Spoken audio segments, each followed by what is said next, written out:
এখানে একটা হিন্দু ভোট কোথাও যাবে না, এমনকি প্রচুর মুসলিম লোকের ভোটও পাবো। মাসুদকে জেল খাটিয়েছে বিজেপি করে, শিক্ষিত যারা তাদেরকে করে, এসব করে কিছু হবে না।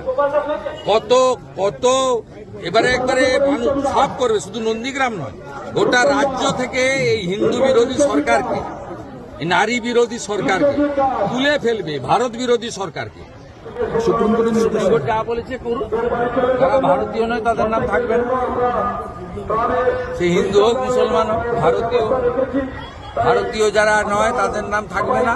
আর যারা শরণার্থী হিসেবে হিন্দুরা বাংলাদেশ থেকে এসেছেন তারা সিএ এর আওতায় নাগরিকত্ব পাবেন এবং তাদের নাম ভোটার লিস্টে থাকবে। আর বাংলাদেশে মুসলমানদের নাম থাকবে না। এসআইআর তো একেবারে শেষ। বাংলাদেশ থেকে আসা প্রত্যেকটা হিন্দুর নাম ভোটার তালিকায় থাকবে, কারণ তারা শরণার্থী। আর বাংলাদেশ থেকে আসা প্রত্যেকটা মুসলমানের নাম বাদ যাবে, কারণ তারা ভারতীয় নয়। দাদা এসআইআর তো একেবারে ভারতীয় হিন্দু হন মুসলমান হোক, প্রত্যেকের নাম থাকুক আমরা চাই। এসআইআর তো একেবারে শেষ লগ্নে, কত নাম বাদ যাবে মনে হচ্ছে পশ্চিমবঙ্গ থেকে? আমি প্রথমে বলেছিলাম, শেষে বলব, মাঝখানে বলব। তৃণমূল আইএসএফ সংঘর্ষের রণক্ষেত্র মিনাখা। তৃণমূল গুন্ডাদের পার্টি। এখানেই ডান দিকে চিল্লগ্রামে খুন করেছে দেবব্রত মাইতিকে, এদিকে বাম দিকে মনসা বাজারে খুন করেছে রথিবালা আড়িকে। অত্যাচারী পার্টি। এই দেখুন এর নামে মার্ডার কেস করেছে, সব হাইকোর্ট থেকে বেরিয়ে একে জেল খাটিয়েছে।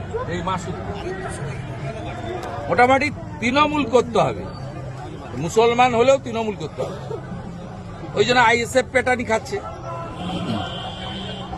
এই বর্বর আবর্জনা যদি পশ্চিমবঙ্গে থাকে, ওরা কোনো পার্টিকে রাখবে না। কিরকম কিনছে দেখছেন না, ডায়মন্ড হারবারে কিনছে, কেজি দরে কিনছে। এখানে একজন আমাদের পঞ্চায়েত মেম্বারকে কিনেছে, পয়সা দিয়ে কিনেছে, ওর মধুয়া স্বামী পয়সা দিয়ে কিনেছে। ওগুলো সেগুড়ে বাজি, সেগুড়ে শুভেন্দু অধিকারী আছে। এপ্রিল মাসের পরে লাইন দিয়ে তৃণমূলের পঞ্চায়েতদের বিডিও অফিসে আর ডিএম অফিসে গিয়ে রেজিগনেশন করতে হবে। 17 সালে ত্রিপুরার মতো। সরকার বিজেপি করছে, লিখে রাখুন। আর সরকার বিজেপি করার পরে এপ্রিল মাস তো আর 2 মাস, তারপরে দেখবেন পরিষ্কার। আমি আপনাকে বলছি, নন্দীগ্রাম 21 সালে যেটা বুঝেছিল আজকে গোটা বাংলা বুঝছে। গোটা বাংলার লোক বলছে নন্দীগ্রাম ঠিক। এরা তো মুখ্যমন্ত্রীকে ফেলে দিয়ে আমাকে গ্রহণ করেছে। এরা অনেক কিছু পায়নি, পাওয়ার আশাও করে না। শান্তিতে রাখার কাজটা অন্তত আমি করেছি।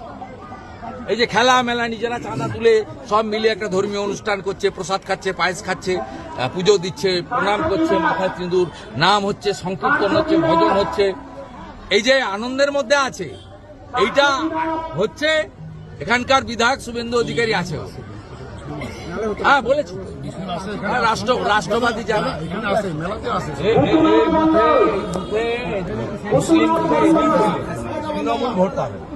গরিব মুসলমানদেরকে ঠকিয়েছে। যত সুযোগ সুবিধা আছে, সুযোগ সুবিধা সুফিয়ানরা নিয়েছে, সাউদ্দিনরা নিয়েছে, কোন গরিব মুসলমান পায়নি।